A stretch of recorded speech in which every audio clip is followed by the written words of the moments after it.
باللہ من الشیطان الرجیم بسم اللہ الرحمن الرحیم کنتم خیر امۃ اخرجت للناس تعمرون بالمعروف وتنہون عن المنکر وتؤمنون باللہ صدق اللہ العظیم۔ میرے محترم بھائیو، بزرگوں، دوستو، اس سے پہلے ہم نے جو ویڈیو شیئر کی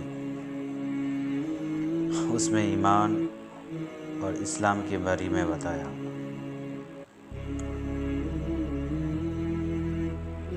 جو پورا مکمل ابھی تک نہیں ہوا، یہ دوسرا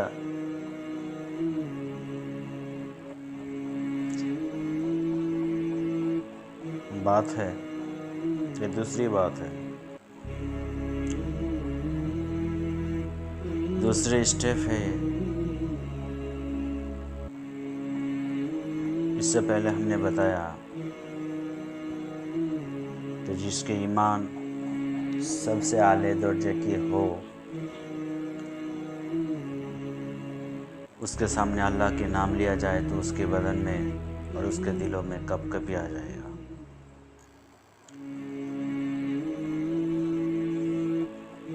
اللہ نے پھر دوبارہ بیان کی کہ جس کے سامنے میری قرآن کی آیت پڑھی جائے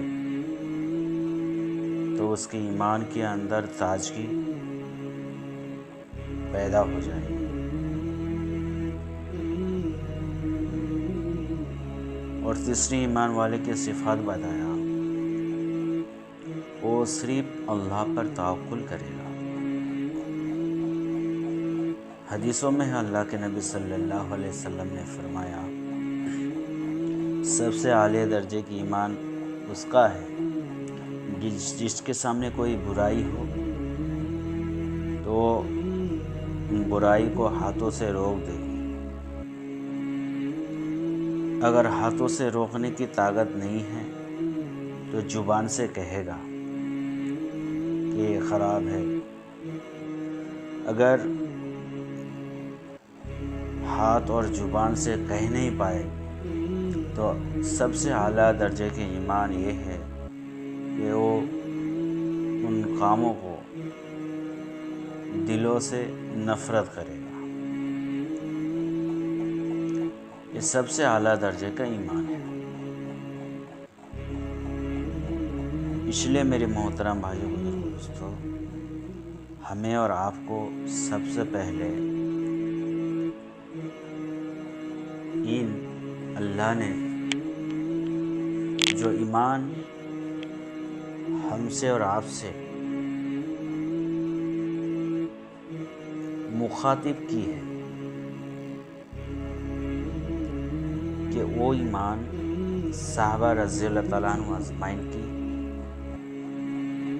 پاس تھے۔ اس لیے اللہ نے قرآن کے اندر فرمایا،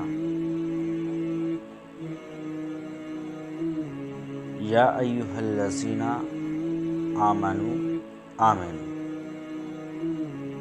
دوسری آیتوں میں بتاتی ہے کما آمن الناس۔ تمام علماء کرام اس بات پر سہمت ہے کہ کما آمن الناس کا مطلب صحابہ کرام کو سمجھایا گیا۔ تو اللہ سبحانہ تعالیٰ ہمارے اور آپ کے پاس سے جو ایمان کی مخاطب ہے، وہ ایمان صحابہ رضی اللہ تعالیٰ عنہ اجمعین کے پاس جو تھا ایمان، وہی ایمان اللہ کو مطلوب ہے کہ اللہ ہم سے اور آپ سے جو ایمان چاہتی ہے وہ صحابہ کرام رضی اللہ تعالیٰ عنہ اجمعین کی ایمان کے مخاطب ہے۔ کال قیامت تک آنے والا پورے انسان کی جو ایمان کا مقدار ہے، ایمان کا درمدار ہے، وہ صحابہ رضی اللہ تعالیٰ عنہ اجمعین ہے۔ اس لیے ہمیں اور آپ کو اگر کوئی نمونہ بنانا ہے ایمان کے اعتبار سے اور عمل کے اعتبار سے، وہ صحابہ رضی اللہ تعالیٰ عنہ آزمائیں گے، کیونکہ اللہ تعالیٰ خود فرماتی ہے رضی اللہ عنہ و رضوا عنہ کہ صحابہ سے اللہ تعالیٰ خود راضی ہو گئے قیامت تک۔ اس لیے صحابہ کرام کی ایمان اور عمل جو بھی ہے، ایسے ایمان اور عمل ہمیں اور آپ کو بنانا ہے۔ اس لیے میرے محترم بھائیوں، بزرگوں، دوستوں، وہ ایمان ہمیں بنانا ہے۔ ایک دکان والا اگر دکان بنانا چاہتی ہے تو اس کے لیے وہ محنت ہے۔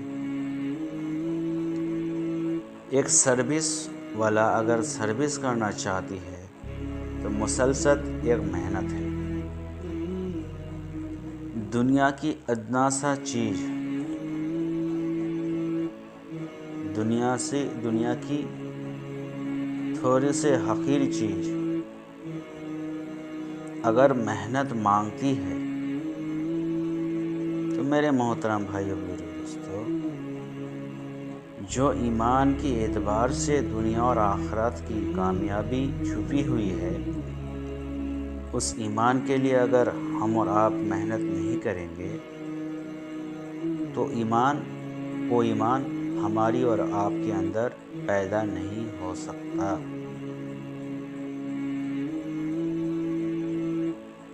اس لیے میرے محترم بھائیوں اور بزرگوں اور دوستوں، ایمان بنانے کی محنت ہے۔ اس لیے اللہ سبحانہ و تعالیٰ نبی جی پیدا ہوئے، نبوت حاصل کی، اور نبوت حاصل کرنے کے بعد اللہ نے جو سب سے پہلا قرآن اتارا نبی جی پر، وہ اقرا بسم ربک الذی، کہ اللہ سبحانہ و تعالیٰ چاہتے تو پورے کائنات کی سارے چیزوں کے بارے میں سب سے پہلے بتاتے، لیکن اللہ نے نبی جی سے سب سے پہلے جو بات کی، اقرا بسم ربک الذی خلق، کہ تم اپنے رب کے بارے میں، تم اپنے بنانے والے کے بارے میں سب سے پہلے سیکھو۔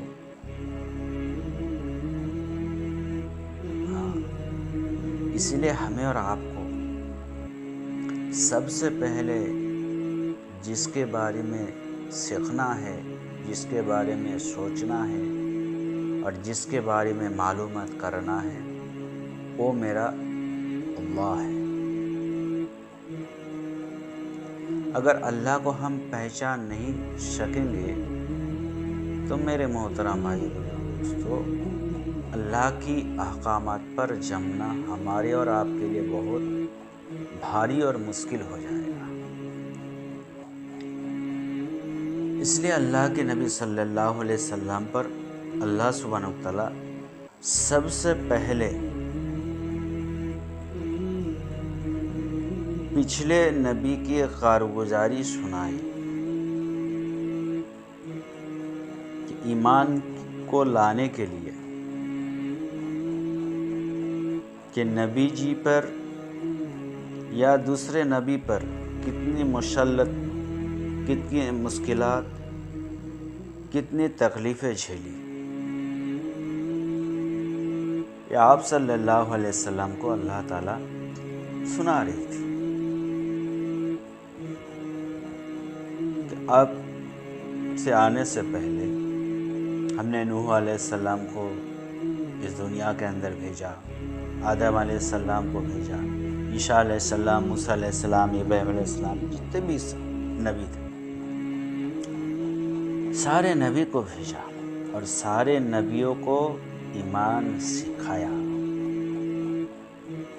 ہم تو ابھی دھوکے میں ہے کہ ہمارے اندر ایمان ہے۔ اللہ تعالیٰ خود موسیٰ علیہ السلام کو ایمان سکھا رہا ہے۔ اس لیے میرے